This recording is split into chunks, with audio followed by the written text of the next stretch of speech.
Abigail Thornfield pressed her dead husband's pocket watch against her chest and told herself she wouldn't cry again. She had cried enough. The dirt above Thomas's grave was barely settled, and already the bank's letter sat on her kitchen table like a loaded gun. 60 days to prove a widow could hold a ranch alone under a Montana summer sun hot enough to crack stone. She didn't know then that everything was about to change with a single knock at her door. If this story moves you, subscribe to the channel and follow along until the very end, and drop a comment telling me what city you're watching from. I want to see just how far this story travels. The summer of 1878 came to Harlan County, Montana, like a punishment.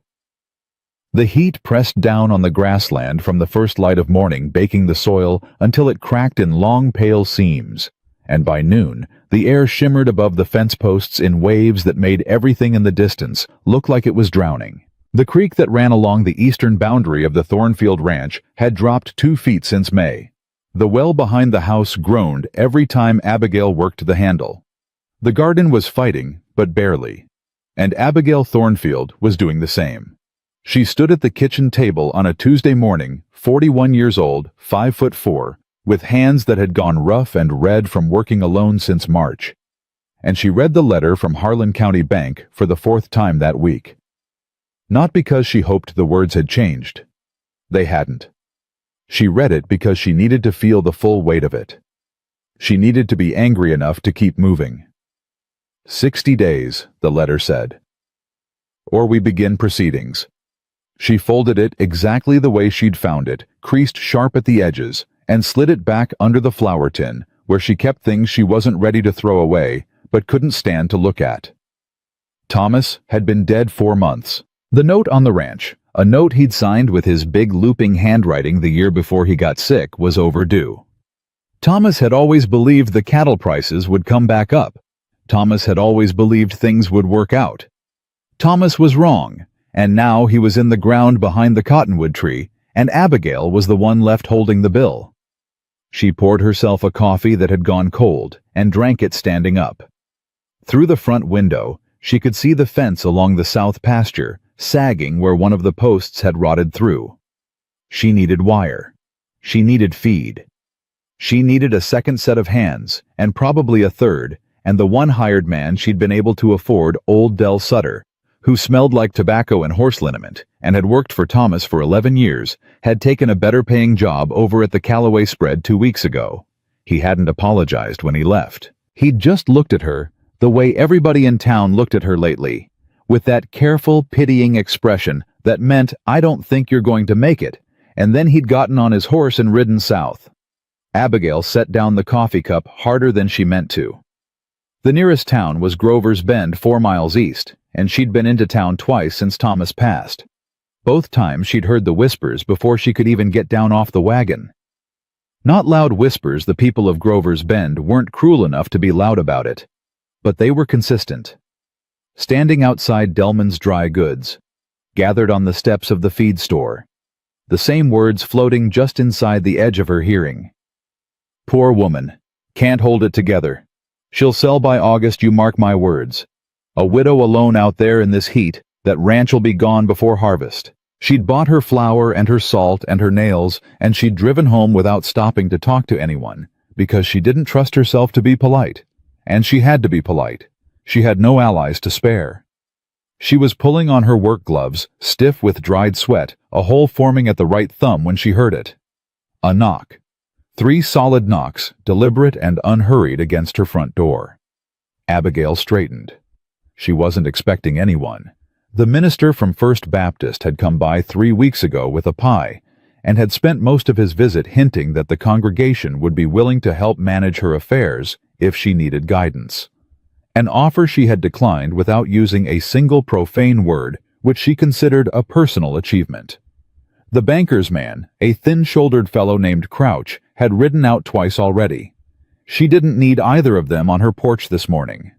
She crossed to the door and opened it. The man standing on her porch was not someone she recognized. He was tall, a full head taller than her, with broad shoulders and a face that had spent a lot of time under a hard sun. His hat was dark with sweat along the band, and his shirt, though clean, had the look of a man who owned two of them and rotated carefully. He was holding his hat in both hands, turning it slowly in a gesture that might have been nerves or might have just been habit. His eyes were gray, steady, and tired in a way that wasn't just the heat. And standing just behind his left leg, pressed against him, like she was trying to disappear into his shadow, was a little girl. She was maybe 7 or 8, with dark braids that had come mostly loose from their ties, and she was watching Abigail with enormous, solemn eyes from underneath a sun-bleached bonnet. She didn't smile. She didn't say anything. She just held on to the back of her father's belt with 2 small hands and watched. Something moved in Abigail's chest that she hadn't felt in months. She pushed it down. "Can I help you?" she said. The man cleared his throat. "Ma'am, my name is Nathaniel Blackwood. I was told in town that you might be in need of a rancher." He paused. "I was told it by more than one person." Abigail looked at him steadily. "Is that right?" "Yes, ma'am." He didn't flinch from her tone. "I'm not from Harlan County. I came down from up near Billings. I've got 12 years working cattle, beef, and dairy both, and I know fence work, well maintenance, hay, and general repairs. I'm not asking for wages, at least not to start. I'm asking for work and a place to sleep for my daughter and me." He glanced briefly back at the girl. "Her name's Evangeline. We call her Evie." Abigail's eyes moved to the child again against her better judgment. Evie stared back at her unblinking with those big, serious eyes. "How old is she?" Abigail asked before she could stop herself. 8 years, 7 months. Abigail looked back at the man, Nathaniel Blackwood, from up near Billings, 12 years working cattle. He was telling the truth about the work she could see, that in the shape of his hands. A man who claimed ranching experience, but had soft hands, was lying. His were not soft. "Where's her mother?" Abigail asked. Something moved across his face. It was quick, the kind of thing a person got good at hiding, but she caught it. "Gone," he said. "About a year and a half now. Fever took her." The word landed between them quietly. Abigail understood the word "gone" the way you only understood it after you'd used it yourself, about someone you couldn't stand to name out loud. She stepped back from the door, not quite far enough to be an invitation, but enough to indicate she hadn't made up her mind to send him away. "Who told you to come here?" she asked. "Man at the feed store," Nathaniel said. "Didn't give his name. Just said there was a widow out on the Thornfield spread who was running it alone and might need help before the summer finished her off." He paused. "His words, ma'am, not mine." Before the summer finished her off. She'd bet anything it was Earl Delman, who ran the dry goods and who had the subtlety of a boot heel. She almost felt grateful to him. Almost. "You got references?" she asked. "I got a letter from a rancher up in Yellowstone County named Holt Brennan. I worked his spread for 4 years. He reached into his shirt pocket and produced a folded piece of paper and held it out to her. She took it, read it. The handwriting was plain, and the praise was practical. Blackwood's a hard worker, good with cattle and horses, reliable.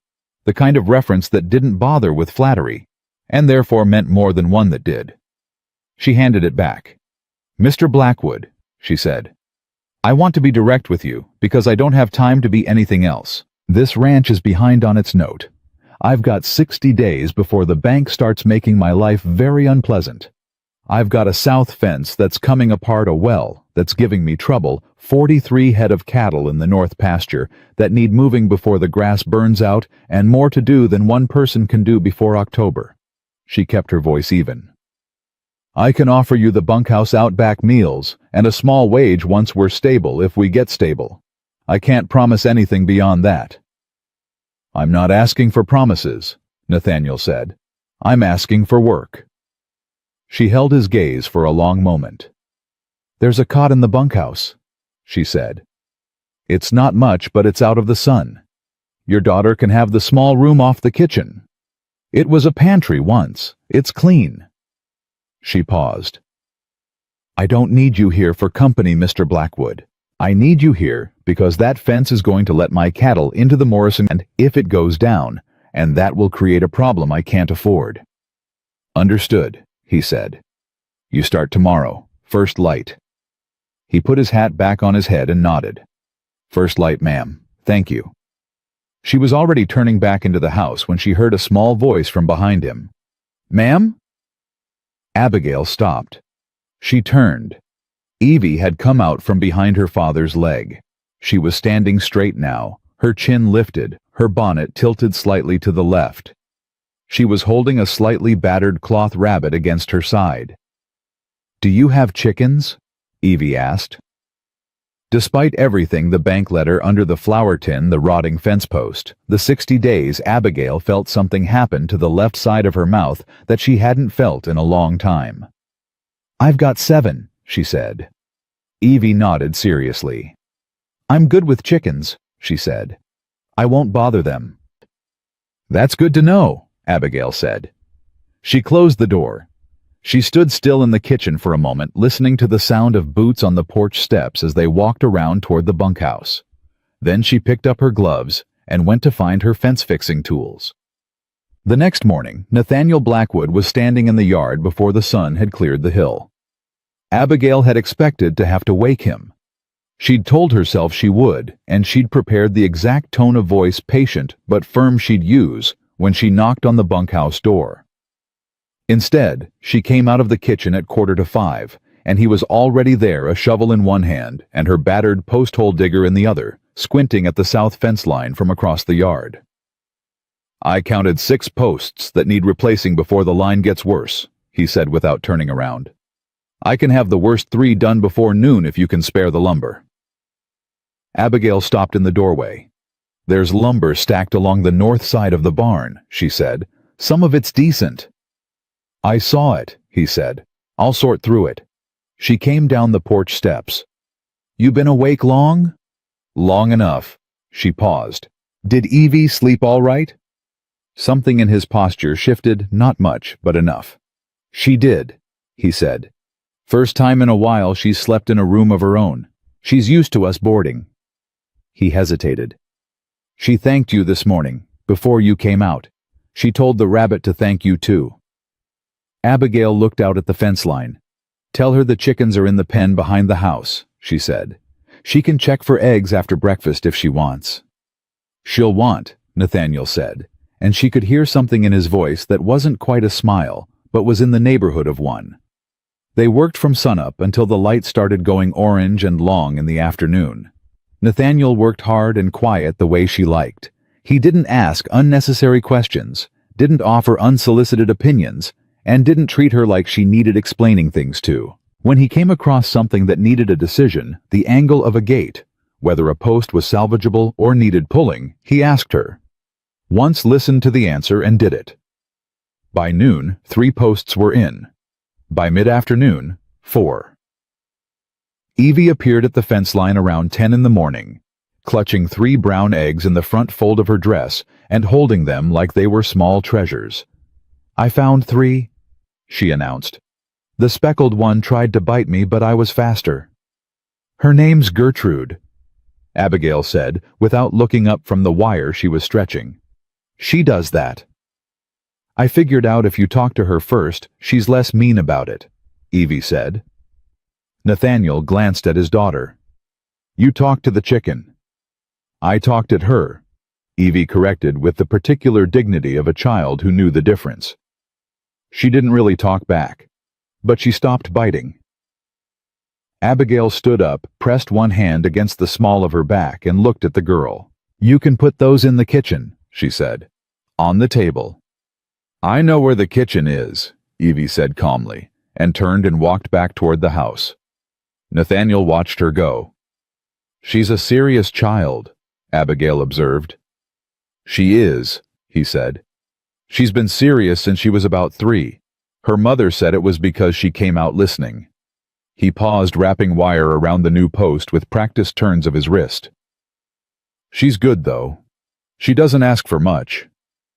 Abigail said nothing. She reached for the next section of wire. "Neither do I." Nathaniel said, Not like he was asking her to notice it, just like he was making sure she knew. I meant what I said on the porch. I'm not here to take anything from you, Mrs. Thornfield. I know how this looks, man. Shows up, needs work, talks his way onto a widow's property. I know what folks might say. I don't much care what folks say, Abigail said. He glanced at her. I'm starting to believe that, he said. The trouble started on the 5th day. Abigail was in the barn when she heard the hoofbeats, 2 horses coming in fast off the main road, not slowing down. The way people slowed down when they were coming to visit. Coming in the way people came in when they wanted you to know they were coming. She walked out of the barn and stood in the yard and watched them come. The man in front was Pike Morrison. She knew him. Everybody in Harlan County knew Pike Morrison, the way you knew a bad tooth unavoidably, and with a particular quality of dread. He was broad through the chest and narrow through the eyes, and he worked for Cyrus Hartwell, which meant whatever he was here to say came from Hartwell's direction and Hartwell's intentions. The man behind him she didn't recognize. Young with a rifle propped casual across his saddle in a way that was meant to be noticed. Morrison pulled up short of the porch and didn't dismount, which was a deliberate discourtesy. Mrs. Thornfield, he said. Mr. Morrison, she said. I didn't expect you. No, I don't suppose you did. He looked around the yard slowly, the way a man looked at something he was already calculating a price for. His eyes found Nathaniel, who had come out of the south side of the barn and was standing still watching. Morrison looked at him for a moment, then back at Abigail. Mr. Hartwell sent me out to make an inquiry. About what? About this property. He said it plain, like it was already decided. Mr. Hartwell has an interest in acquiring it given your current situation. He's prepared to offer you a fair price. More than fair considering the state of the place. Abigail clasped her hands in front of her. The place is not for sale. Morrison smiled. It wasn't a warm smile. Mrs. Thornfield, now be reasonable. You're a woman alone out here. I'm not alone, Abigail said. Morrison glanced at Nathaniel again. A hired hand doesn't change the situation, he said. You're behind on the note. The bank's not going to wait forever. Mr. Hartwell, he's a patient man, but he's got plans for this valley, and this property sits right in the middle of them. It'd be better for everyone if you took the offer while it's generous. And if I don't? Abigail said. Morrison tilted his head. Well, he said slowly, things have a way of getting harder, don't they? For folks trying to hold on to more than they can manage. He paused, let the words settle. Especially in a summer like this one. Dry as a bone. You know how fast things catch fire when the grass goes dry. The yard went silent, except for the sound of the horses shifting their weight. Nathaniel took 3 steps forward, and his voice when he spoke was quiet and level, and contained something in it that made Morrison's horse toss its head. I reckon, Nathaniel said, that sounds an awful lot like a threat. Morrison looked at him with flat eyes. I reckon it sounds like friendly advice. Friendly advice comes from people who knock on the front door, Nathaniel said. It doesn't come from men who ride in without being invited and talk to a woman about what she can and can't manage. He stopped walking. He was close enough now to look up at Morrison directly. Mrs. Thornfield gave you her answer. You should ride on. The young man behind Morrison moved his rifle slightly. Nathaniel didn't look at him. Morrison looked at Nathaniel for a long moment. Then he looked at Abigail. You've made a choice, Mrs. Thornfield, he said. I hope it's the right one. He turned his horse and rode out the young man following. Abigail didn't move until the sound of the hoofbeats faded. Then she turned and looked at Nathaniel, who was standing with his hands at his sides and his jaw set and his eyes still on the road. You shouldn't have done that, she said. He turned to look at her. No, ma'am, he said, but I did. She stood very still. She wanted to be angry. She'd handled her own land, her own problems, her own trouble since before the ground closed over Thomas. She didn't need a man stepping in front of her and speaking for her. But she also knew what Cyrus Hartwell was. She knew that the threat about fire had not been metaphorical, and she knew standing in the yard in the brutal July heat that she had exactly one ally left between herself and 60 days running out. He was standing in front of her with dirty hands and a quiet face, and he had just squared himself against one of the most powerful men in the county without being asked. "Those men will go back to Hartwell," she said, "and they'll tell him what you said." "I know," Nathaniel said. "That makes things harder," she said. "It does," he said. "You realize that?" "I do." She looked at him. "Why did you step in?" He was quiet for a moment. When he answered, his voice was even. "Because he was talking about fire," he said, "and my daughter is sleeping in that house." Abigail held his gaze. Then she nodded once, small tight, and walked back toward the barn. But her hands, she noticed, were shaking slightly. And it wasn't from anger. It was from something she hadn't felt in a long time, the strange, unwelcome, desperate relief of knowing that someone was standing beside her.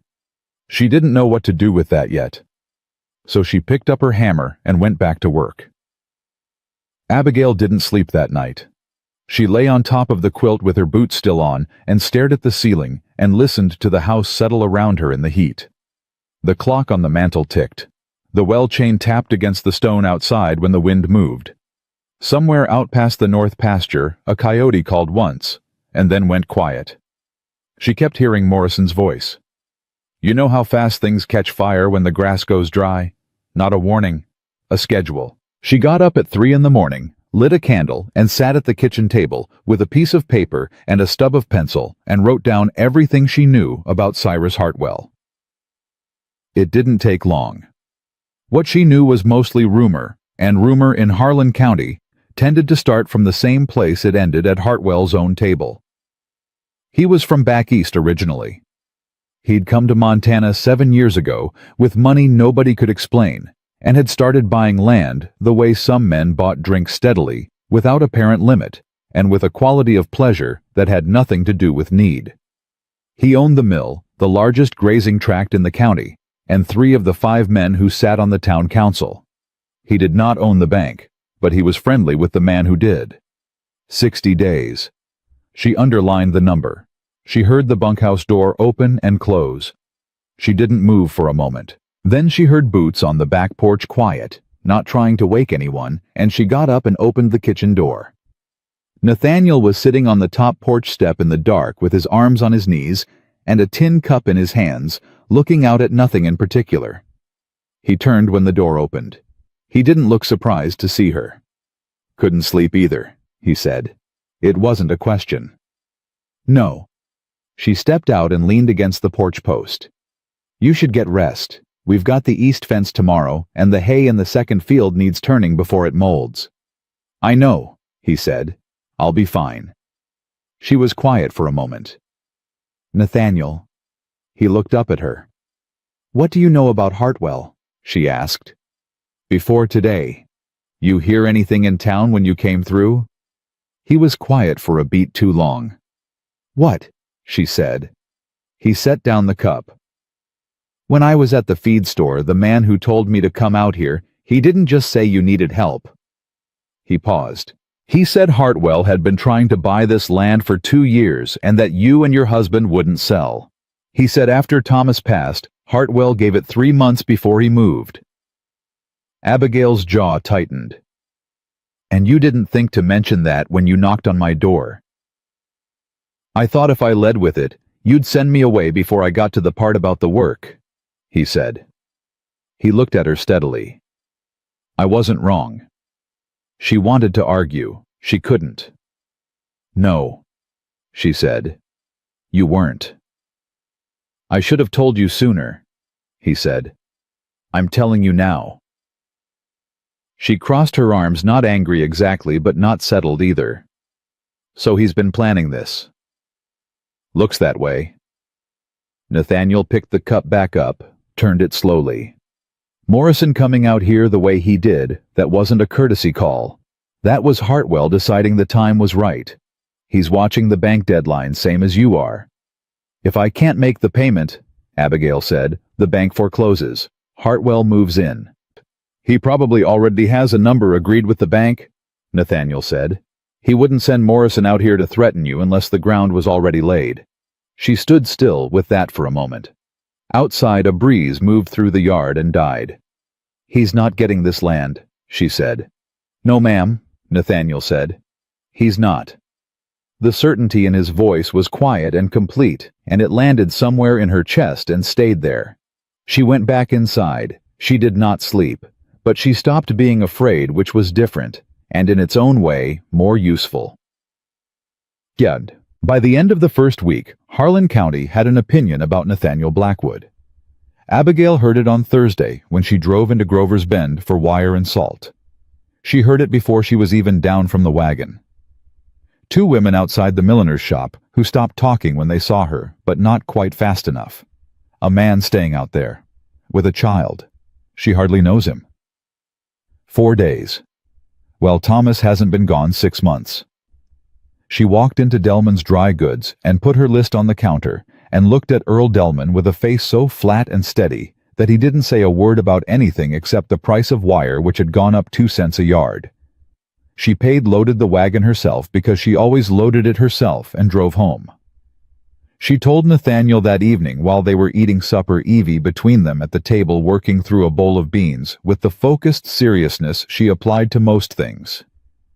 They're talking, Abigail said. Nathaniel didn't look up from his plate. They were going to talk, he said. It might get worse, she said. It might. He broke off a piece of cornbread. Does it change anything? No, she said after a moment. I just thought you should know. Evie looked up from her beans. Who's talking? People in town, Abigail said. Evie considered this. What are they saying? Nothing that matters, Nathaniel said in the tone that meant the subject was finished. Evie looked at Abigail. Then she looked back at her beans. Papa says people talk when they don't have enough to do, she said. He says useful people are mostly too tired to gossip. Abigail looked at Nathaniel. He kept his eyes on his plate, but the corner of his mouth moved. Smart man, Abigail said. I have my moments, he said. Done. The twist came on a Sunday, 9 days after Nathaniel arrived, and it didn't come from Hartwell. It came from Thomas. Abigail was going through the desk in Thomas's study, looking for the deed, which she needed to verify the property lines before the bank could dispute them, when she found the letter.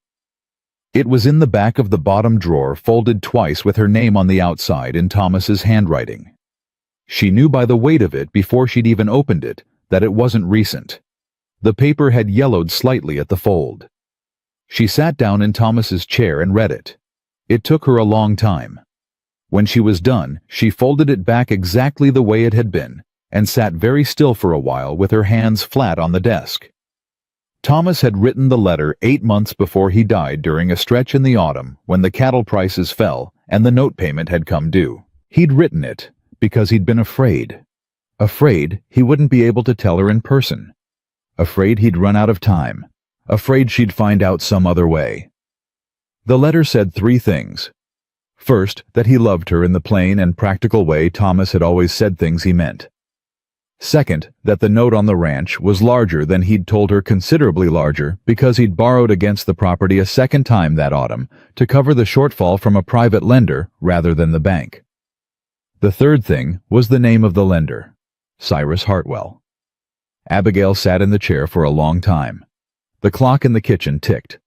Evie's voice floated in from outside. She was talking to the chickens again. A running commentary that Abigail had started to notice the way you noticed birdsong, present and constant and somehow comforting. She got up. She walked out to the yard.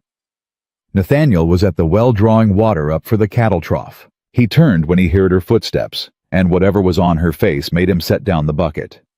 What happened? He said. She held out the letter. He read it.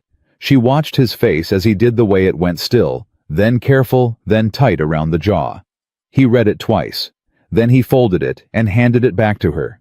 He already owns part of the debt, Nathaniel said. He owns the private note, Abigail said. The bank holds the original mortgage. If I can make the bank payment, Hartwell can't foreclose through them. But the private note—" She stopped. Her voice had gone flat, the way it went when she was working hard to keep it that way. "If he calls in the private note, I can't cover it. Not without selling cattle, and if I sell cattle, I don't have enough stock to make the ranch pay." Nathaniel said nothing for a moment. "He's been holding this since Thomas borrowed it," she said. "He's been sitting on it. Waiting." "Waiting for Thomas to die," Nathaniel said quietly. The words were brutal. They were also accurate. "He set the trap before Thomas was even sick," Abigail said. "He loaned the money knowing Thomas was struggling, knowing the terms were tight. He knew Thomas wouldn't tell me the full amount. He knew—" She stopped again. She pressed her lips together. He knew that eventually he'd get to call it in. Nathaniel looked at her. "How much is the private note?" she told him. He didn't say anything. He didn't have to. They both knew what the number meant. "There's a land attorney," Nathaniel said after a moment. "Up in Helena. Man named Carver. I heard his name mentioned once. He goes up against lenders who set predatory terms, tries to get the notes renegotiated or challenged. I don't know if he'd take a case like this, but it might be worth writing to him." "I don't have money for an attorney," Abigail said. "You might not need money up front," Nathaniel said. "Some of them work on contingency when they think they can win." He paused. "You'd need to show him the original lending agreement, that Thomas signed under duress, or that the terms weren't disclosed properly." "I don't have the original lending agreement," she said. Nathaniel was quiet. "It wasn't in the desk," she said. "Thomas must have kept it somewhere else, or Hartwell—" She stopped. "Or Hartwell has it." "Then we need to find out what terms were agreed," Nathaniel said, "before Hartwell decides to move." She looked at him. "And how do we do that?" "You have neighbors," he said. "Ranchers who've dealt with Hartwell before. People who've seen how he operates. Someone in this county knows how his private lending works because you're probably not the first family he's done this to." Abigail thought about that. She thought about the Hendersons 3 miles north, who'd sold their place 2 years ago, under circumstances that nobody in town talked about directly, but everyone understood. She thought about the Greer widow over east, who'd taken a job in town and left her land sitting empty rather than sell, and nobody had explained why. "I know who to ask," she said. "Joe," she wrote out the next morning before Nathaniel was done with the cattle, telling him only that she had an errand and would be back by midday. The Henderson place was 3 miles north and technically belonged to a man from Billings now, but Ruth Henderson still lived with her daughter-in-law in the farmhouse at the edge of the property in an arrangement nobody had adequately explained and nobody had questioned, because Ruth Henderson at 71 had a quality about her that discouraged unnecessary questions. Ruth answered the door before Abigail had knocked twice, which meant she'd been watching from the window, which meant she'd expected company. "Abigail Thornfield," Ruth said. "Come in out of the heat." She came in. Ruth poured coffee, real coffee, not the chicory blend most people were using in the summer shortage, and sat across from her at the kitchen table and folded her hands and waited. "Ruth," Abigail said, "I need to know about Hartwell." Ruth's expression didn't change. "Do you?" "He holds a private note on my land. Thomas borrowed from him before he died. I found out last night." She kept her voice level. "I need to know if he did the same to you." Ruth was quiet for a moment. Then she said, "What makes you think I'll tell you?" "Because he's going to take my land in 60 days, if I can't find a way to stop him," Abigail said. "And because I think you know exactly how he does it." Ruth looked at her for a long time. Something in the old woman's face moved, not softened exactly, but shifted like a door opening just a crack. "He did the same to us," Ruth said. "Lent Caleb the money in the bad season. Terms were in the agreement, but the agreement was written in language Caleb didn't understand fully, and Hartwell knew that when he wrote it. When the time came, he had 3 lawyers, and we had nothing." She paused. "He gave us a choice. Sell, or he files to collect on the note and takes us to court. where it'll cost more than the land is worth to fight him." She set down her coffee cup. "We sold." "The lending agreement," Abigail said. "Did you keep a copy?" Ruth looked at her steadily. Then she stood up without a word and left the room. Abigail heard her moving in the back of the house, a drawer opening, something heavy shifting. Ruth came back with a folded document, creased and slightly water-stained at one corner, and set it on the table between them. "I kept it," Ruth said, "because I knew someday someone would need it." Abigail looked down at the document. Then she looked up at Ruth. "I'm going to take this to an attorney in Helena," she said. "If the terms were predatory, if he's been doing this systematically—" "He has," Ruth said flatly. "The Greers, the Mallory family over on the South Fork. At least 2 others I know of who left quietly because they were ashamed." She sat back down.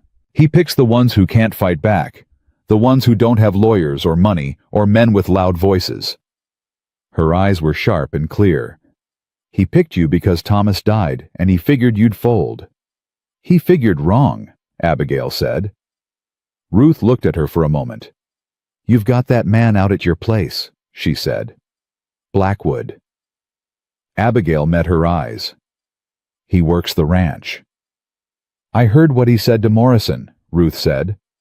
"Word got around." She picked up her coffee cup again. "Hartwell heard it too. Don't think he didn't." The air between them was heavy and still. "Then I need to move faster than he does," Abigail said. "Yes," Ruth said simply. "You do." She rode back to the ranch with Ruth Henderson's document folded inside her coat, and her mind moving faster than her horse. Nathaniel was at the barn when she came in, and she told him everything. Ruth, the pattern, the other families, the document. He listened without interrupting. And when she was done, he stood still for a moment with his arms crossed and his eyes on the middle distance, thinking. "He's not just a land grabber," Nathaniel said. "He's been running a system." "Yes," Abigail said. "Then we need more than one attorney," he said. "We need the families, all of them who'll speak." She looked at him. "They're ashamed," she said. "Ruth said it herself. Some of them won't want to come forward." "Maybe not," Nathaniel said. "But shame's got a way of burning off when someone else is willing to stand first." He looked at her. "Are you willing?" She didn't hesitate. "I'm willing." Something moved in his expression, brief quiet, like sunlight moving across a wall. "Then write to the attorney in Helena," he said. "Tonight. I'll ride it into town first thing tomorrow and get it on the stage." She nodded. Then she stopped. "Nathaniel." He looked at her. "Why are you still here?" she asked. Not unkindly, directly. "Morrison's already seen your face. Hartwell knows you spoke up. You've made yourself a target on someone else's land. You could take Evie and go north, find work somewhere Hartwell's name doesn't reach." She held his gaze. "Why are you staying?" He didn't answer right away. He looked at the barn door. He looked at his hands. Then he looked at her. "Because walking away from a fight when the cause is right is something I did once before," he said. "And I've been paying for it since." He paused. "I'm not doing it again." She didn't ask what he meant. Not yet. The weight of it, whatever it carried, whatever he'd walked away from before, and regretted, was something she understood without the details. She nodded once, turned toward the house. "Abigail," he said. She stopped. "Lock the doors tonight," he said. "Both of them." She stood with her back to him for one moment, feeling the full weight of what he wasn't saying, that Morrison's visit had been a warning, and warnings in Hartwell's world only came once. "I always do," she said, and went inside. Behind her, she heard him pick up the hammer and go back to work. And somewhere around the side of the house, Evie's voice drifted out from the chicken pen, steady and calm, explaining something to Gertrude that Gertrude probably didn't understand and certainly didn't deserve. The ranch was quiet. The summer pressed down. The clock was running. And for the first time in 4 months, Abigail Thornfield was not running from it. She was running toward something. The Letty Carver in Helena went out on the Tuesday morning stage, and for 3 days after that, Abigail waited. She didn't wait idly. There was no such thing as idle on the Thornfield Ranch in the middle of a Montana summer. The hay in the second field got turned and baled. The cattle got moved to the north pasture where the grass was still holding. The east fence got 2 new posts and a full stretch of fresh wire.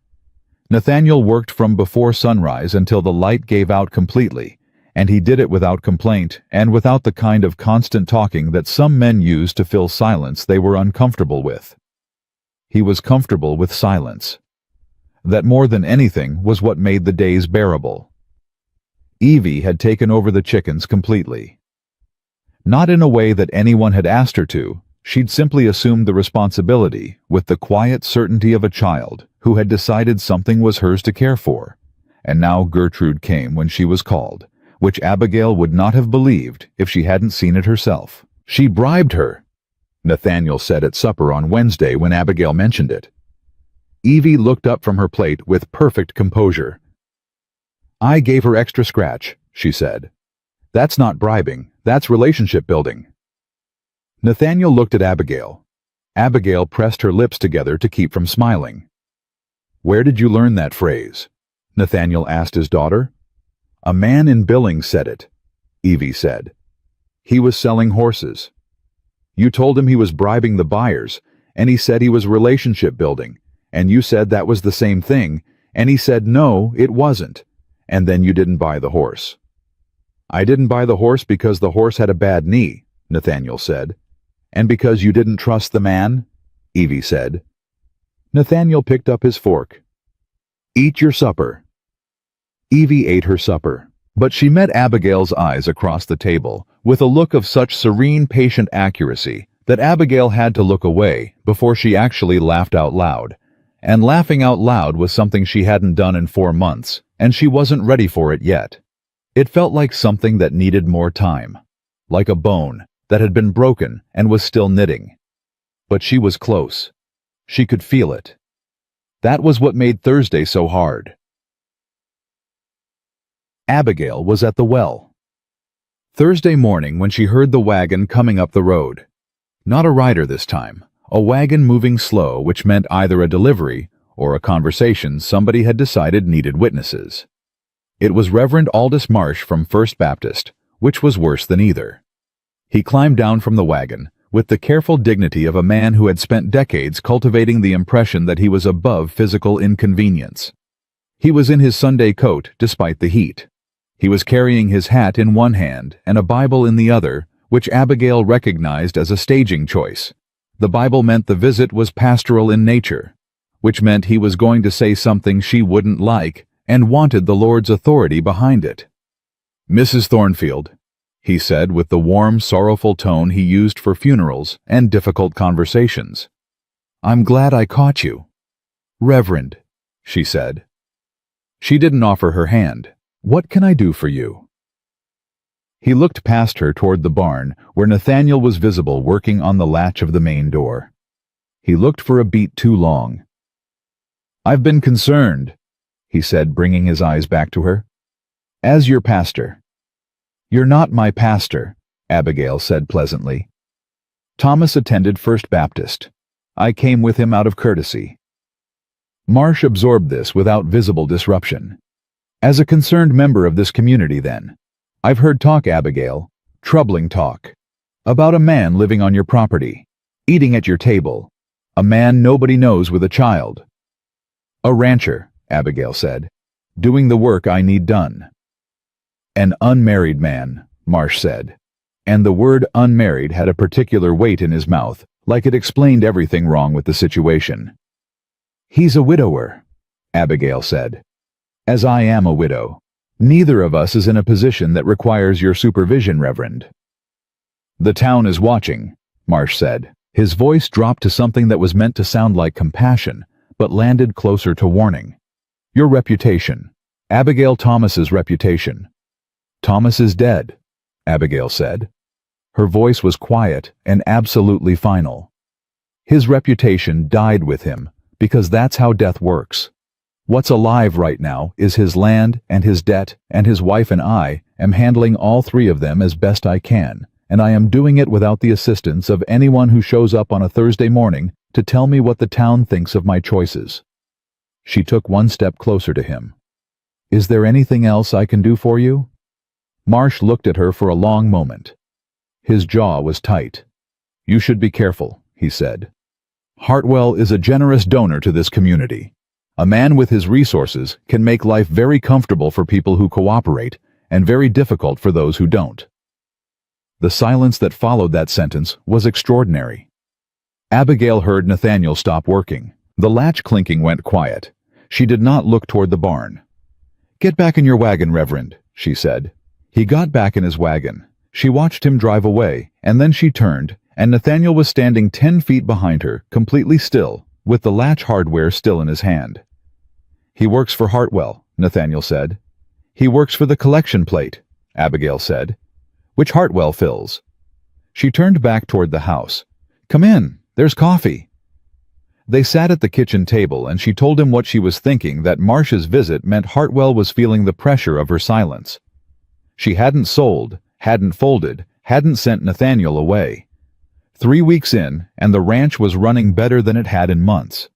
Hartwell had sent Morrison, and that hadn't worked. Now he was sending the preacher. When the preacher doesn't work, Nathaniel said, what comes next? Something that doesn't come to the front door, Abigail said. They looked at each other. I want you to start sleeping in the house, she said. The bunkhouse is too far from the barn. If someone comes at night to do what Morrison implied. She stopped. Evie should be inside the main house anyway. Nathaniel nodded slowly. I'll move our things tonight. There's a room off the back, she said. It was Thomas's study. It's not large. It's fine, he said. She stood up and picked up her coffee cup and stood at the kitchen window looking out at the yard. He's going to come at us harder, she said. Before the attorney and Helena can answer. He's going to try to force a decision before we can build a case. Then we need to talk to the other families before he does, Nathaniel said. The ones Ruth mentioned, the Greers, the Mallory family. I'll ride out to the Greers tomorrow, Abigail said. Clara Greer won't turn me away. I'll go with you, Nathaniel said. She shook her head. You need to be here, if someone comes while we're both gone. I'm not letting you ride to a neighboring ranch alone when Hartwell is running out of patience, he said. He said it flat, not asking, not arguing, just stating it the way you stated facts. She turned and looked at him. Mr. Blackwood. Nathaniel, he said. She stopped. It was the first time he'd corrected her on his name, and they both knew what it meant. The formality between them had been doing a particular kind of work, keeping a safe, manageable distance between two people who had no business feeling anything other than professional toward each other, for reasons that were long and complicated, and had to do with grief and time and the specific loneliness of surviving someone. Nathaniel, she said, and his name in her mouth felt unfamiliar and exactly right at the same time, which was not something she was prepared to examine. We'll take Evie with us, he said. She can wait with the horses. She'll talk to the horses, Abigail said. They won't mind, he said.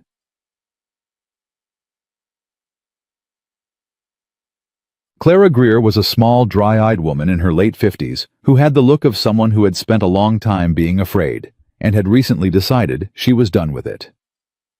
She opened the door before they knocked, same as Ruth Henderson, which told Abigail that word about her situation had been traveling on the wind, the way news traveled in ranch country, sideways and fast, and through no one in particular.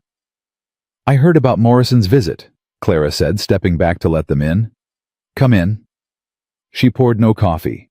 She sat straight in her chair and looked at Nathaniel, once a brief measuring look, and then at Abigail.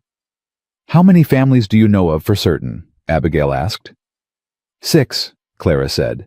4 sold, 2 left without selling because they couldn't stand to. She set her hands on the table.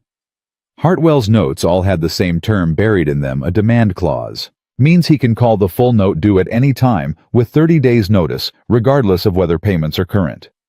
No bank does that. But Hartwell writes his own contract. Who are desperate in a bad season don't read every line the way they should. Thomas didn't read every line, Abigail said quietly.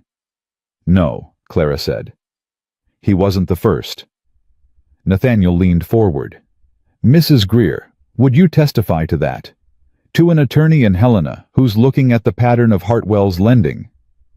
Clara was quiet for a long moment. My son is in Grover's Bend, she said. He works at the mill, Hartwell's mill. I know, Nathaniel said. I'm asking if you'd testify anyway. The air in the room was very still. If Ruth Henderson stands, Clara said finally, and the Mallorys, I won't be the only one. You won't be, Abigail said. I'm going to the Mallorys next. Clara looked at her with something in her face that was almost recognition, the particular look of a woman who has watched another woman decide to stop being afraid and remembers the feeling. Then yes, Clara said. I'll testify. They were 3 miles from home, the sun going low and orange, and the horses moving at a steady trot. Evie dozing against Nathaniel's shoulder in the wagon seat when Abigail smelled it. Smoke. Not cook-fire smoke. Not the dry, clean smell of wood burning in a hearth. Something wider. Something that moved in the air with the particular urgency of something that had grown past where it was supposed to be. Nathaniel smelled it at the same moment. She knew because he went rigid beside her. They looked at each other. Evie. His voice was very quiet. Wake up, sweetheart. She looked up. She smelled it too. She didn't make a sound. Nathaniel snapped the reins. The barn was on fire. They saw the glow half a mile out, orange and savage against the darkening sky, and Abigail was down from the wagon before it fully stopped running across the yard, shouting for the cattle that were luckily in the north pasture, and not in any stall. Nathaniel had the water buckets. He'd dropped Evie at the house door with one word inside, and she'd gone without argument, which told Abigail that Evie Blackwood had seen enough of the hard world to know when it was time to stay out of the way. The fire had started in the far corner of the barn in the hay storage section, exactly where it would do the most damage to the feed supply. It had not started by accident. There was no lantern left in that corner. There was no reason for a flame to start there. Abigail knew it. Nathaniel knew it. They fought it anyway. Neighbors came within 20 minutes. The Hendersons first, then the Bauer family from 2 miles east. Then 3 men from town who'd seen the glow from the road and come without being asked. They worked the bucket line from the well until the muscle in Abigail's arm stopped hurting and went numb, and the fire came down, and the east wall of the barn held, and the loft held, and by some grace that Abigail could not fully account for the main structure stood. The hay was gone. The feed stored in the left corner was ash. The tools kept along the south wall. Thomas's tools, some of them older than their marriage, were warped and blackened.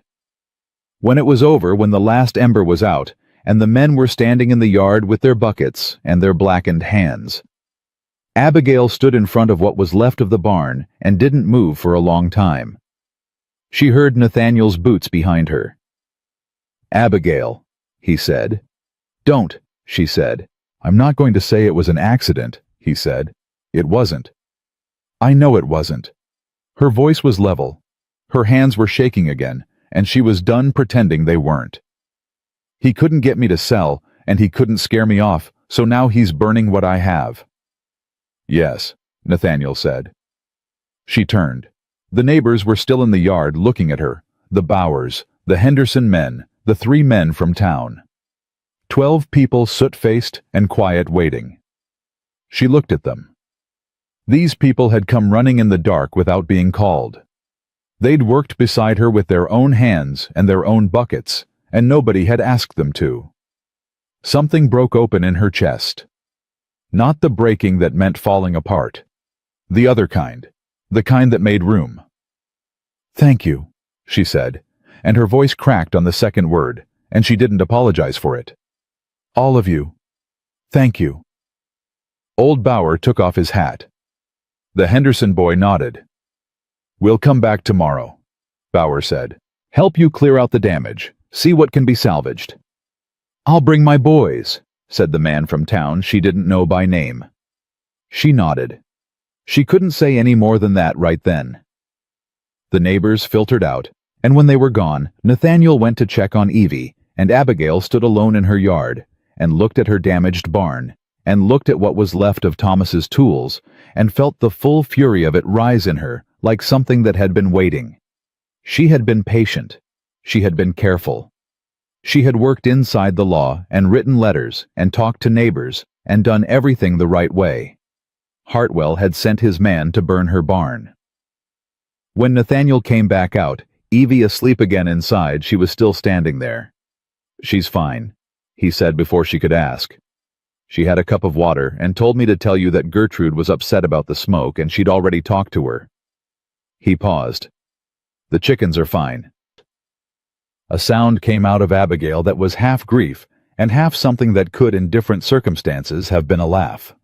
"Nathaniel," she said. "Yes." "I need to know what you walked away from," she said. "In Billings. What you said you were paying for." He went very still. The yard was quiet. The barn smelled of wet ash and scorched wood. "My wife was sick for 8 months before she died," he said slowly. "I had a job offer in Wyoming, a foreman position, good wages. I took it. I thought I'd earn enough fast to pay for better doctors, better medicine." He stopped. "I wasn't there when she died. I was in Wyoming, and Evie was with a neighbor, and Margaret died in a boarding house with nobody in the room." He looked out at the dark. "I came back and got Evie, and I've been moving since then, trying to find work, trying to—" He stopped again. "Trying to be in the right place, so it doesn't happen again." Abigail looked at him for a long time. "And this is the right place," she said. He turned and looked at her directly, and the firelight from the last embers in the barn caught the edge of his face, and he looked tired and certain, and absolutely clear-eyed. "Yes," he said. "It is." She held his gaze. Then she looked back at the barn. "Then help me figure out how we hit back," she said. "Write to the attorney again," he said immediately. "Tell him about the fire. Tell him it happened 3 weeks after Morrison's visit, and tell him the timing. A judge won't ignore arson." "Hartwell will deny it," she said. "He'll deny it," Nathaniel agreed. "But Ruth Henderson has that document, and Clara Greer will testify, and now we have a burned barn with no natural cause." He looked at her. "He made a mistake tonight. He got impatient." Abigail looked at him. "Impatient men make more mistakes," she said. "They always do," he said. She pulled her coat around her against the cooler air coming down off the hills, and she looked at the barn one more time. The standing walls, the surviving structure, the shell of something that could be rebuilt. And she felt the grief of it settle into the place where she'd put all the other grief, and then she stepped past it. "In the morning," she said. "In the morning," he agreed. She went inside and locked both doors. Nathaniel stayed in the yard a while longer. She could see his silhouette through the kitchen window, standing watch in the dark, still steady facing the road. She didn't tell him to come in. She left the lamp burning in the window. And she sat down at the kitchen table and started writing the second letter to Helena, and this time her hand did not shake at all. The letter came from Helena on a Friday, 11 days after she'd sent the second one. Abigail was in the yard with Nathaniel when the boy from town rode up with it, young Danny Marsh, the Reverend's nephew, who had the decency to look uncomfortable delivering anything to the Thornfield Ranch, given what his uncle had said on that Thursday visit. He handed it over without a word and rode back fast. Abigail opened it, standing right there in the yard. Attorney Franklin Carver wrote in a tight, economical hand that got to the point faster than most men she'd dealt with. He had received both her letters. He had reviewed the case outline and the document she'd described from Ruth Henderson. He believed there was sufficient basis to investigate Hartwell's private lending practices for predatory contract terms and potential fraud. He would ride to Harlan County within the fortnight. He asked her to gather any willing witnesses and any documentation available. He would work on contingency if they won. He took a percentage of any judgment. If they lost, she owed him nothing but travel expenses. She read the last line twice. Then she handed the letter to Nathaniel without comment. He read it. When he looked up, his face was steady, but something in his eyes had shifted the particular quality of relief that a person showed when they'd been quietly bracing for disappointment and hadn't gotten it. 2 weeks, he said. Maybe less, she said. We need the Mallorys confirmed, and I want to talk to the Greer boy Clara's son at the mill. If Hartwell's running the same scheme through the mill workers as he runs through the ranchers, that's a bigger risk, Nathaniel said carefully. The boy could lose his job. He could, Abigail said. But if Hartwell's been lending money to mill workers at the same terms the demand clause, the buried language, then we're not just talking about 6 ranch families. We're talking about half the working people in Harlan County. She looked at him. That changes what a judge sees. Nathaniel was quiet for a moment. You want to go talk to him? I want you to go talk to him, she said, man to man. I go in there, it's the widow from the Thornfield Ranch asking him to betray his employer. You go in, it's a working man asking another working man what he knows. She met his eyes. You're better at that than I am. He considered it. When? Tomorrow, she said. Before Hartwell hears about Carver's letter. Ted. Nathaniel rode into Grover's Bend the next morning alone, which was the first time since his arrival that Abigail had watched him ride out without her, and the specific quality of the quiet he left behind was something she was not prepared to analyze in the middle of a work morning. She kept busy. There was always enough to keep busy. The neighbors had come back the day after the fire, as Bauer had promised, and the cleanup had gone faster than she'd expected. Nathaniel and 4 other men working the debris, while the women organized what was salvageable and what wasn't. The tools along the south wall had mostly survived. The hay and feed were gone, which was the real wound, because replacing feed at summer prices with no cash reserve was the kind of problem that had no clean solution. But the Bauers had brought 2 bales of their own hay. The Henderson men had brought a third. The man from town, whose name she still didn't know, she'd learned it that morning. It was Walt Pruitt, and he ran the saddle repair shop, had shown up with a sack of grain and 2 lengths of good lumber, and had worked alongside them for 6 hours without asking anything in return.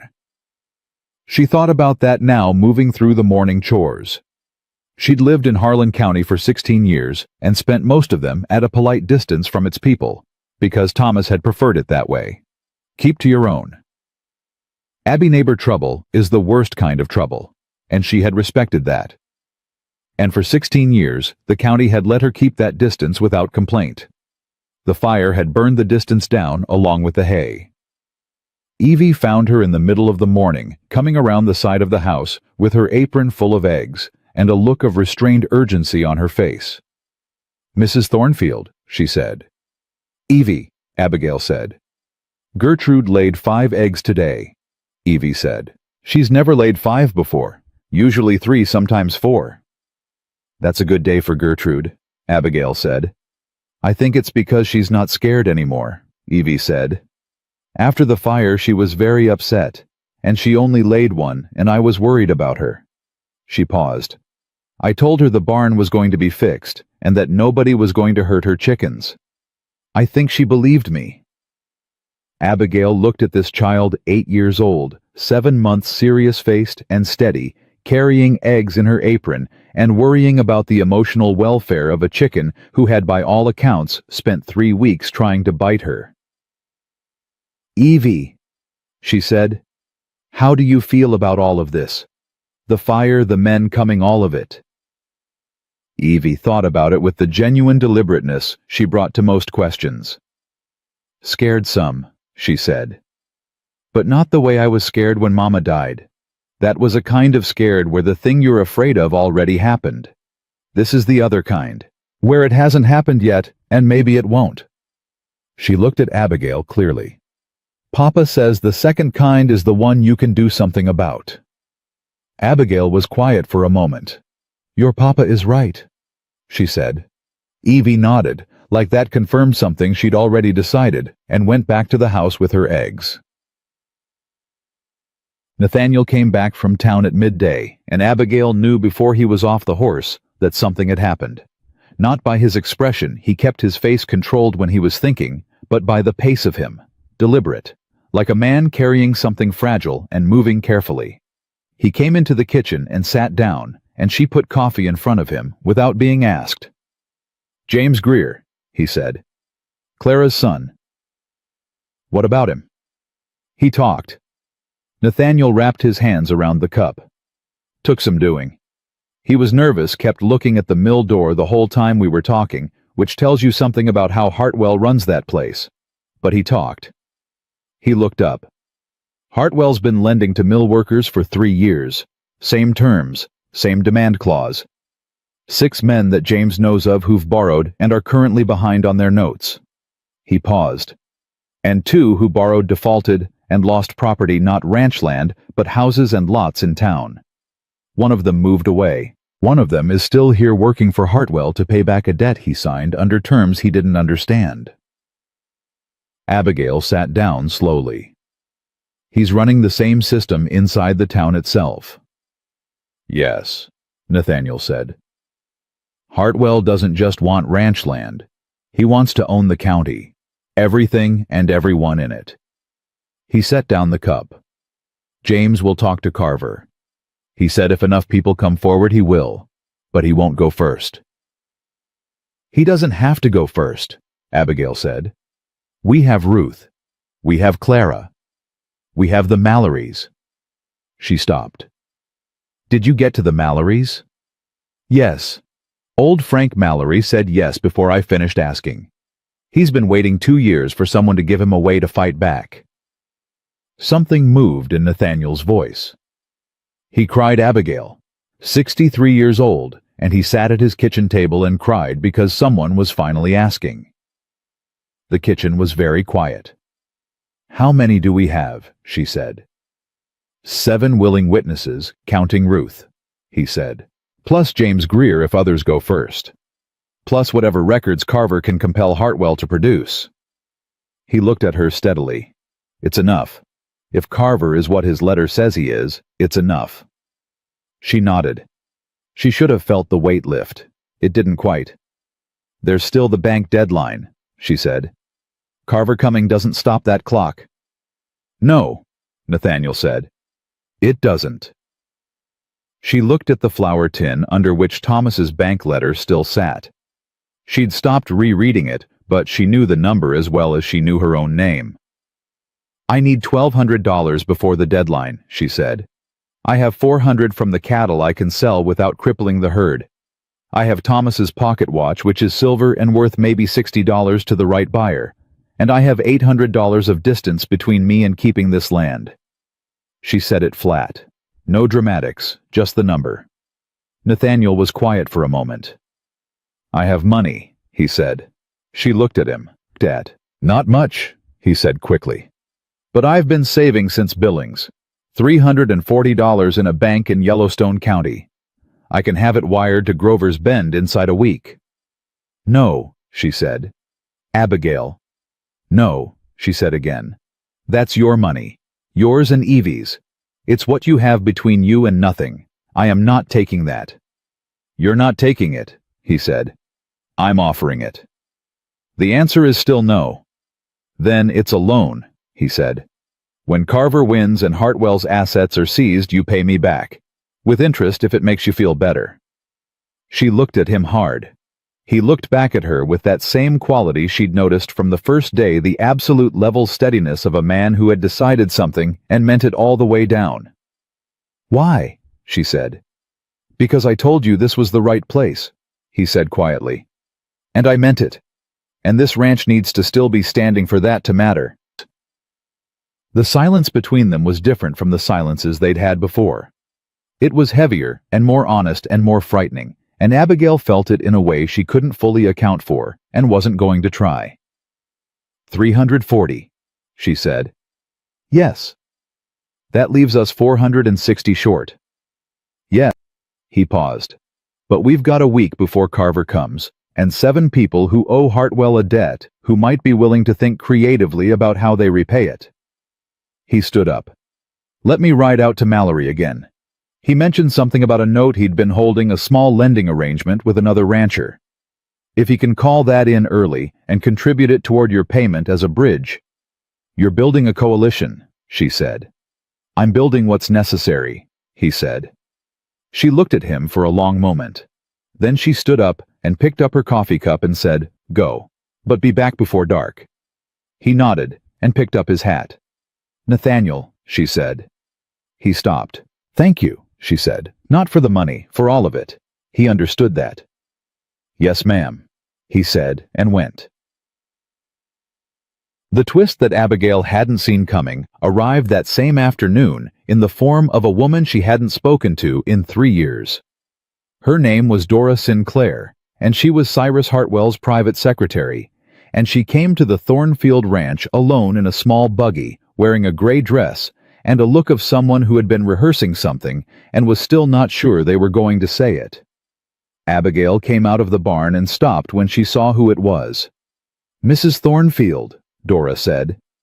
She climbed down from the buggy carefully. She was a small woman, precise in her movements. I know I have no right to come here. I know what you must think of anyone associated with Mr. Hartwell at this point. Say what you came to say, Abigail said. Dora looked around once, a quick nervous scan of the road she'd come in on, then looked back. He knows about the attorney in Helena, she said. He has a contact at the telegraph office. He saw the wire you sent requesting confirmation of the appointment. Abigail went very still. He's going to move on the private note before Carver arrives, Dora said. He's filing the demand notice on Monday. That gives you 30 days instead of the 60 on the bank note, and the demand notice comes before the bank deadline, so if you can't cover it, she stopped. He'll foreclose on the private note, and the land transfers to him before any attorney can build a case. Monday. It was Saturday afternoon. Why are you telling me this? Abigail said. Dora looked at her hands. Because I've worked for that man for 9 years, she said, and I've typed his contracts, and I've filed his notices, and I've known what those terms meant to the people receiving them, and I have said nothing. She looked up and her eyes were dry, but only because she was working hard to keep them that way. My sister and her husband lost their farm in Yellowstone County 5 years ago. Different man, same scheme. I didn't understand what it was then.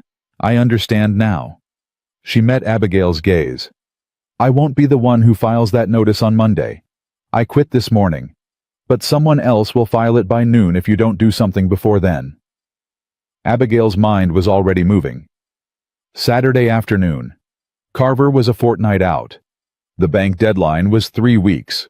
But the private note demand filed Monday would trigger a 30-day clock that expired before either of those. The original lending agreement, Abigail said. Hartwell has it. Do you know where? Dora hesitated. His office safe, she said. Top drawer of the filing cabinet beside the safe has a copy filed under Property Documents Thornfield. She paused. I've seen it. The demand clause is in paragraph 7. But there's also a notation in paragraph 9 that no demand may be filed during an active legal dispute if the borrower has initiated formal proceedings. She looked at Abigail. If you can file a complaint with the territorial court before Monday noon, even a preliminary one, even without Carver present, the demand clause is stayed until the dispute resolves. Abigail stared at her. How do you know that? She said. Because I typed that contract too, Dora said. Hartwell thought that paragraph was protection for him. It means he can't be sued while collecting. But it works both ways. If you file first, he can't collect while being sued. The silence stretched for 3 full seconds. The territorial court is in Grover's Bend, Abigail said. Judge Alderman. He holds Saturday hours until 4 o'clock.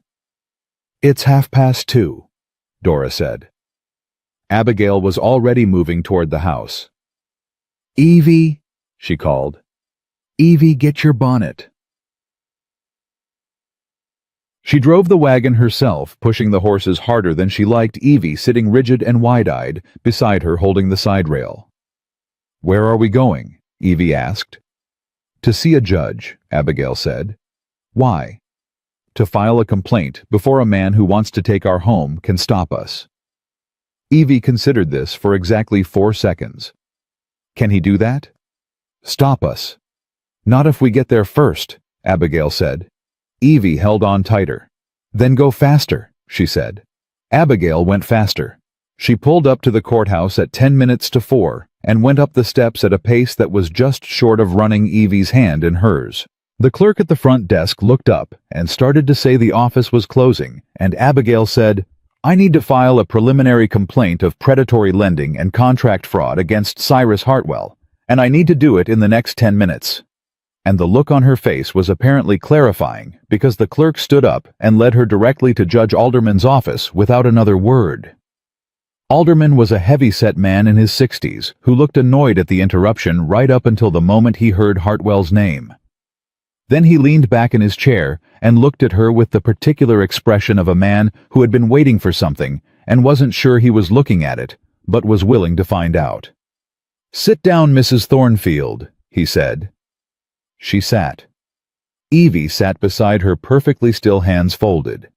Abigail laid it out. Short, direct, in order: the private note, the demand clause, Ruth's document, the 7 witnesses, Dora Sinclair's information, the Monday filing. She put Thomas's letter on the desk because it was the only original document she had on her person. Alderman read it. He read it twice. You have an attorney coming from Helena, he said. Franklin Carver. He confirmed by letter. Alderman looked at Thomas's letter again. He looked at Abigail. He looked briefly at Evie, who was watching him with the steady, unblinking attention she gave to things she thought were important. I'll stamp a preliminary filing, he said. It establishes date and intent. It won't win you the case, but it activates the stay provision you described, assuming the contract language holds what you say it holds. He picked up his stamp. Carver will need to formalize this within 30 days. He'll be here in 2 weeks, Abigail said. Alderman stamped the document. The sound of it in that quiet office was one of the most satisfying sounds Abigail had ever heard in her life. He handed her the copy. She took it with steady hands. Mrs. Thornfield, Alderman said as she stood, Hartwell is going to know about this by Sunday morning. I know, she said. He's not going to be happy. No, she said. He's not. Alderman looked at her with something that was not quite admiration and not quite sympathy, but was somewhere between the two. You've got some nerve, he said. I'll give you that. My husband always said it was my worst quality, she said. Something moved in Alderman's face. Might be your best one, he said. She walked out of the courthouse into the late afternoon sun with Evie's hand in hers and the stamped filing in her coat, and the full knowledge that she had just kicked the hornet's nest in the most direct way possible. Hartwell would know by morning. Morrison would come again. It would get worse before it got better. She looked down at Evie. Did we win? Evie asked. We bought time, Abigail said.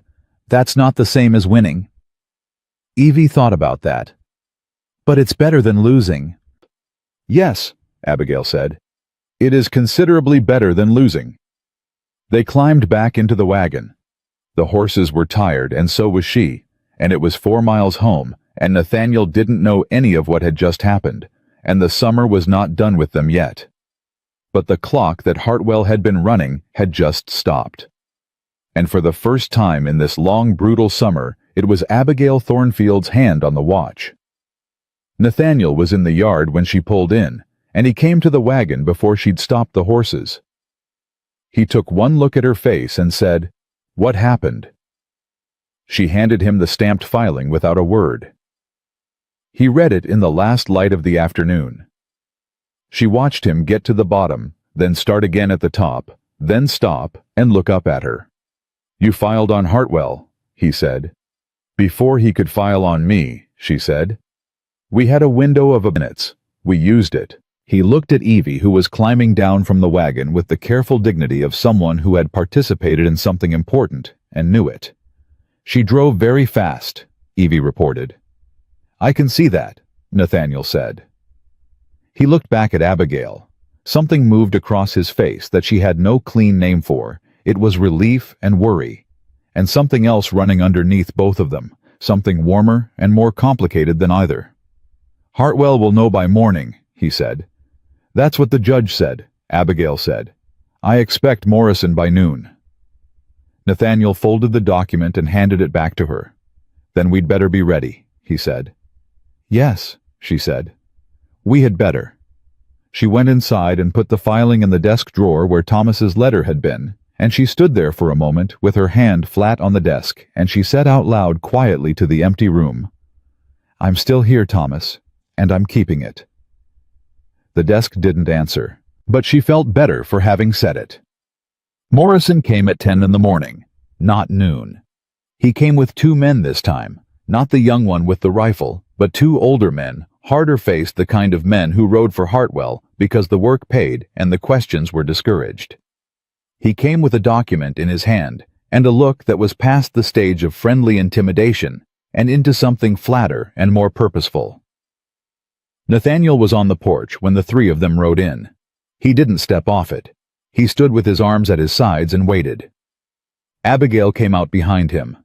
Morrison pulled up and looked at the filing in his hand and then at Abigail. "This won't hold," he said. The warmth was completely gone from his voice now. "Whatever you think you filed yesterday, Hartwell's attorneys are all ready. The stay provision is in paragraph 9 of the original lending agreement," Abigail said. "Which means Hartwell wrote it himself, which means his attorneys were the ones who put it there, which means they know exactly what it says." She held his gaze. "He can't file the demand notice while an active legal dispute is in the territorial court. Judge Alderman stamped it at 3:54 yesterday afternoon." Morrison looked at her for a long moment. One of the men behind him shifted in his saddle. "You've made a serious enemy," Morrison said. "I had a serious enemy before I knew his name," Abigail said. "He burned my barn, Mr. Morrison. He sent a preacher to my door to warn me off. He loaned money to my husband under terms designed to fail." She took one step forward. "I am not afraid of him, and I want you to tell him that personally." Morrison's jaw tightened. He looked at Nathaniel. Nathaniel said nothing. He just looked back. There was a long, taut silence in which everyone on that porch and in that yard understood exactly where the lines were drawn. Then Morrison turned his horse, and the 3 of them rode out. Nathaniel waited until they were off the property. Then he let out a long, controlled breath. "He'll go straight back to Hartwell," he said. "Good," Abigail said. "Let him." Nathaniel turned and looked at her, and for just a second, the control in his face slipped, and what was underneath it was something raw and honest and unmistakably proud. "You've changed," he said, "since I first knocked on that door." She looked at him. "I was always this way," she said. "I just got too tired to remember it for a while."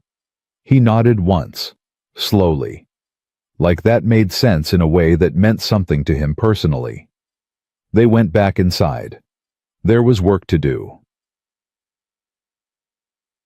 Franklin Carver arrived from Helena on a Thursday, 12 days after his letter, which was 2 days earlier than expected, and which Abigail chose to take as a sign that the universe was for once running on her schedule.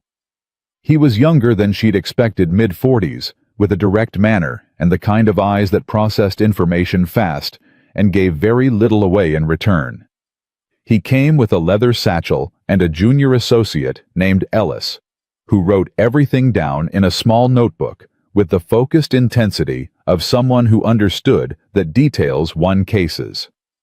He sat at Abigail's kitchen table for 3 hours on that Thursday afternoon. He read Thomas's letter. He read Ruth Henderson's document. He read the copy of Dora Sinclair's account which Abigail had written out from memory the night after Dora's visit, and had Dora sign the following day when she'd ridden into town to find her. He looked at the stamped court filing. He looked at the list of 7 witnesses. He didn't speak for a long time when he was done reading. Then he said, "Mrs. Thornfield, in 9 years of taking cases against predatory lenders, I have never had a client walk in with this much documentation before I asked for it." "I had good help," Abigail said. Carver looked at Nathaniel, who was sitting at the far end of the table with his coffee and his quiet manner. "Mr. Blackwood." "Mr. Carver," Nathaniel said. "You identified the pattern across multiple families," Carver said. "Mrs. Thornfield identified it," Nathaniel said. "I just rode where she told me to ride." Carver looked between the two of them with the brief noticing expression of a man who understood more than what he'd been told and had the wisdom to leave it alone. "The demand clause," Carver said, turning back to his papers, "combined with the systematic targeting of borrowers in financial distress, the intentional use of complex language, and the pattern across at least 6 ranch families and potentially mill workers, this is not a civil matter. This is fraud.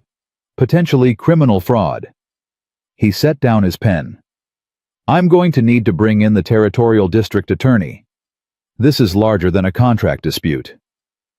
Abigail sat very still. "Criminal," she said. "Criminal," Carver confirmed. "Hartwell isn't just a hard businessman. He's been running a coordinated scheme to dispossess landowners by design. The fire at your barn, if we can tie it to Morrison, and with 3 witnesses who saw his visit 2 days prior, we have grounds to try that's arson in furtherance of fraud." He looked at her. "Are you prepared for this to get very public?" "It already burned my barn," Abigail said. "It's been public since then." Carver almost smiled. "Good," he said. "I'll send for the district attorney tomorrow. In the meantime, the stay on your private note holds, and I'm going to file an emergency motion to extend your bank deadline on the basis of active litigation." He picked up his pen again. "Hartwell is not going to have a comfortable autumn." For the first time in months, Abigail Thornfield felt something in her chest that was simply cleanly relief. The twist that none of them had planned for came the following Monday morning, and it didn't come from Hartwell. It came from Pike Morrison. He rode up alone, no men behind him, no document in his hand, just himself, on a tired horse, looking like a man who had spent the weekend making a decision he wasn't sure was right and had made it anyway. Nathaniel met him in the yard. Abigail came out behind him. Morrison didn't meet either of their eyes right away. He held his hat in both hands and he said, "I need to speak with the attorney." Abigail stared at him. "Carver," Morrison said. "I know he's here. Word got around." He finally looked up, and he looked like a man carrying something he'd been carrying too long. "I didn't set the fire," he said. "I want to be clear about that first. I didn't do it, and I didn't order it. That was Hartwell's doing direct. He sent 2 men I don't know. And I need to—" He stopped. Started again. "I've been working for Hartwell for 6 years. I've carried his messages and made his threats, and I have told myself it was business." He looked at Abigail. "It wasn't business. It was what it was. And I'm not going to stand in front of a court and lie for a man who burns women's barns." Nobody spoke for a moment. "You'll testify," Abigail said. "Against Hartwell," Morrison said. "Yes." He said it like it cost him something, and he was paying it anyway. "I know what that means for me in this county. I know I'll never work here again. But I've got a wife and 2 daughters, and I'm not going to—" He stopped again. His jaw worked. "I'm not going to be the kind of man my daughters think is fine." Nathaniel looked at Morrison for a long time. Then he said, "Come inside. I'll get Carver." Morrison looked at him. This man he'd faced down in the yard 3 weeks ago. This man he'd brought a rifle-armed associate to intimidate, and he nodded. "Thank you," he said, and meant it. Abigail stepped aside and let him in. Talk to Mag. Carver met with Morrison for 2 hours. Ellis filled pages. When they came out, Carver's expression was the most readable it had been since he arrived, the controlled professional equivalent of a man who had just drawn 4 aces and was working hard not to show it. "He knows the names of the 2 men who set the fire," said to Abigail quietly in the hallway. "And he has documentation records he kept personally of instructions Hartwell gave him in writing over the years. He kept them because he thought they might matter someday." He paused. "They matter." Abigail looked through the kitchen doorway at Morrison, who was sitting at her table with a cup of coffee staring at nothing, looking like a man who had just put something down that had been breaking his back and wasn't sure yet if his spine would straighten. "What happens now?" she asked. "The district attorney arrives Wednesday," Carver said. "With Morrison's testimony and the records he's carrying, Hartwell will be looking at formal charges inside 30 days. He looked at her. "Your property is protected. The bank deadline gets extended.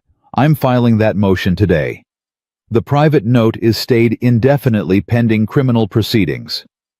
He paused. "You should know when a fraud case of this size goes through the court, typically voids the fraudulent contracts entirely, which means the private note Hartwell holds against your property may be ruled invalid from the start."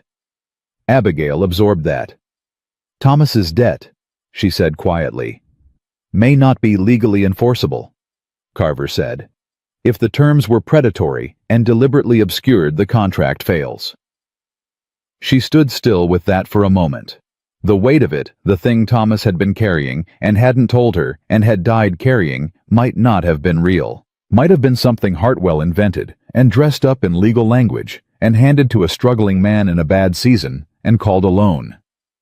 She felt something move through her that was grief and fury and an exhausted, complicated kind of grace. "Thomas didn't know," she said. "No," Carver said. "He didn't." She nodded once, went back to the kitchen, poured herself a coffee, and stood at the window and breathed. Evie came in from the back door with the egg basket and stopped when she saw the room full of people. "Is it good or bad?" she asked, looking at Abigail. "Good," Abigail said. Evie looked at Morrison, who was still at the table.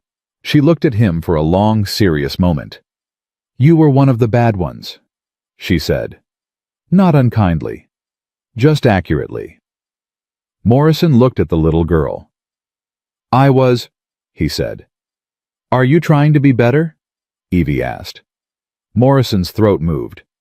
"Yes, miss," he said. "I am." Evie nodded. "Okay then," she said, and went to put the eggs on the counter. The territorial district attorney arrived on Wednesday, as promised, a brisk woman named Judge Hester Vance, who had the look of someone who had seen every variety of human dishonesty and was no longer surprised by any of it, but remained offended on principle. She reviewed the case, interviewed witnesses over 2 days, and on Friday morning issued a formal arrest warrant for Cyrus Hartwell on charges of contract fraud, predatory lending conspiracy to commit arson, and 3 additional counts that Carver's associate Ellis read out from his notebook in a voice that tried and mostly failed to remain neutral. Harlan County's sheriff served the warrant at Hartwell's house on Friday afternoon.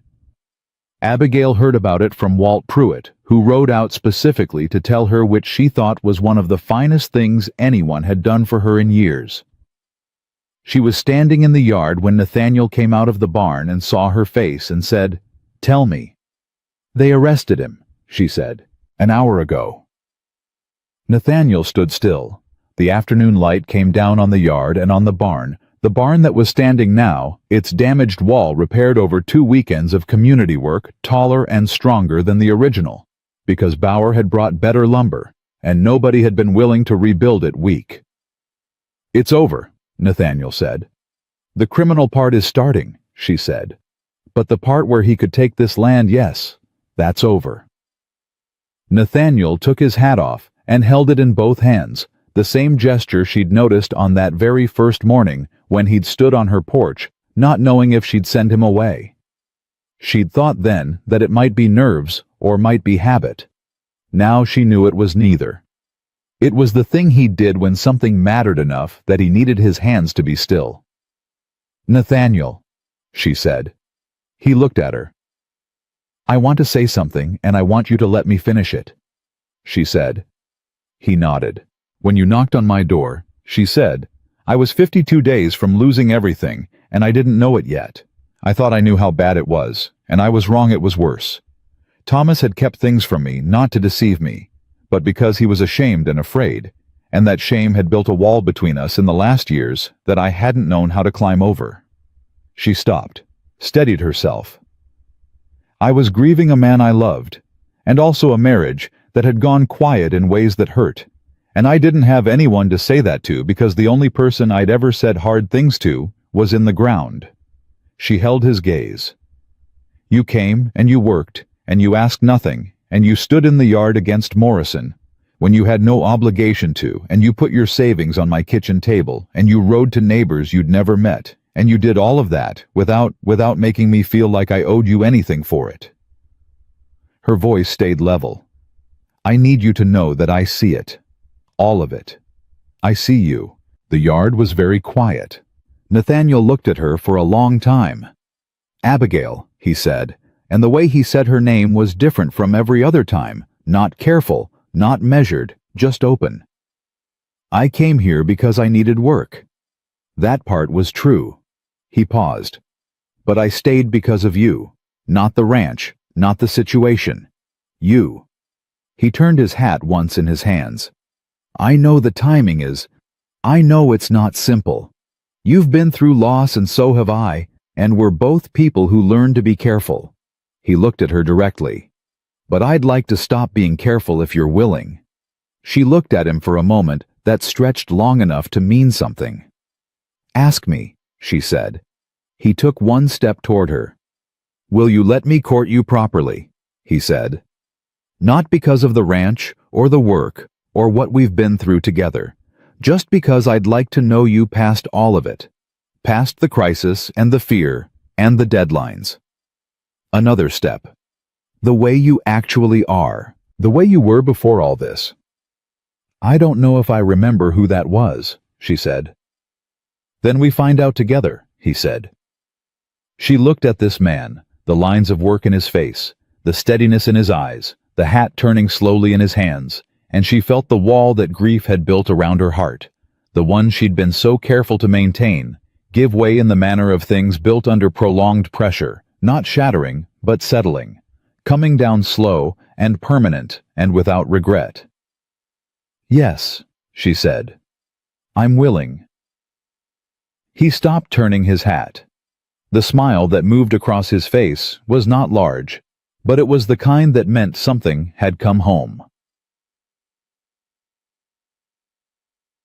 3 weeks later on a Sunday, that was just beginning to hint at the first cool edge of autumn coming down from the north, Evie found them sitting on the porch after supper.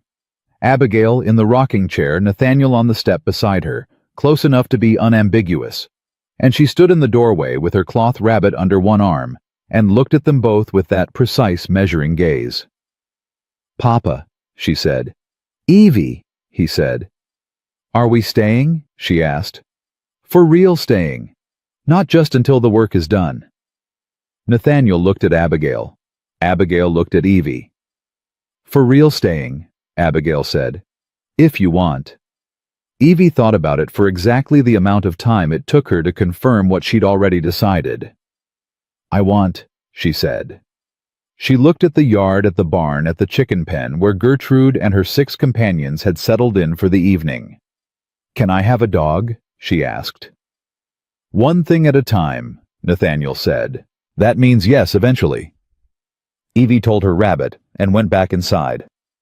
Nathaniel shook his head slowly, and Abigail laughed, really laughed for the first time, the full and unguarded kind she'd been holding back since spring, and the sound of it went out into the cooling evening air and didn't have anywhere to be except right there on the porch of the Thornfield Ranch in the first autumn after the hardest summer.